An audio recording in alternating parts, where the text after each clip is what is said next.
দফায় জানান দিতে চাই যে গাজাবাসীর পাশে আমরা আছি এবং মুসলিম উম্মাহদের সাথে যখনই এরকম অন্যায় হবে, হত্যাযজ্ঞ চালাবে, আমরা সবসময় এক থাকবো এবং এর তীব্র প্রতিবাদ আমরা সবসময় করবো। এই প্রতিবাদে আমরা আছি গাজাবাসী ধ্বংস না হোক। যেভাবে ইসরায়েল গাজাবাসীকে ধ্বংস করতে চাচ্ছে, আমরা ইসলাম রাষ্ট্র হিসেবে একটা ইসলাম রাষ্ট্রকে এভাবে ধ্বংস হইতে দিতে পারি না। আমরা বাংলাদেশ থেকে এটা জানান দিতে চাই, আমরা ইসলাম তাদের সাথে গাজাবাসীর সাথে আছি।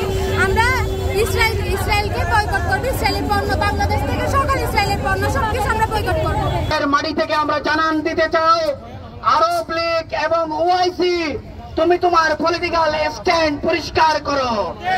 তুমি পেট্রোডলারের পিছনে, পেট্রোডলারের মোহে না ঘুরে তুমি লেবানন এবং পারস্য সভ্যতার ইরান যে পলিটিক্যাল স্ট্যান্ড নিয়ে ফিলিস্তিনকে রক্ষা করছে, সেই একই পলিটিক্যাল স্ট্যান্ড যদি নাও, দুনিয়ার মানচিত্র থেকে ইসরায়েল নামক কৃত্রিম রাষ্ট্রটি, জারজ রাষ্ট্রটি 3 দিনও টিকতে পারবে না ইনশাআল্লাহ। ফিলিস্তিনের সাধারণ মুসলমানদের উপর যে বর্বরচিত হামলা চালানো হয়েছে, যে বর্বরচিত হত্যাযজ্ঞ চালানো হয়েছে, যেভাবে গাজাবাসীকে মিশিয়ে দেওয়া হয়েছে, আমরা তার প্রতিবাদে আমরা কক্সবাজারের আপামন ছাত্র সমাজ আমরা আজকের বিক্ষোভ মিছিলকে স্পষ্ট বার্তা দিতে চাই, আমরা অনতিবিলম্বে এই হামলা, এই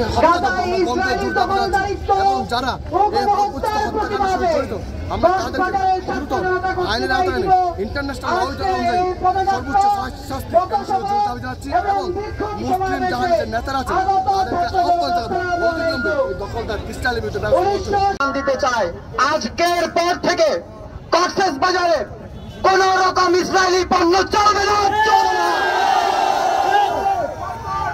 ইসরায়েলি পণ্য বয়কট, বয়কট। আজকের পর থেকে বাংলাদেশে আমাদের দেশীয় পণ্য চলবে ইনশাআল্লাহ। এবারে আমার সংক্ষিপ্ত বক্তব্য এখানে শেষ করছি।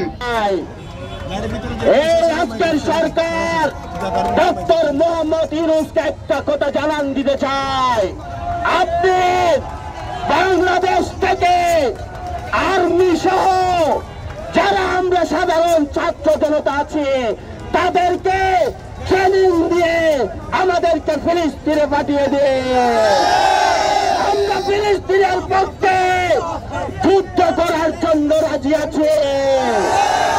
আপনারা রাজি আছেন তো? আপনারা রাজি আছেন তো?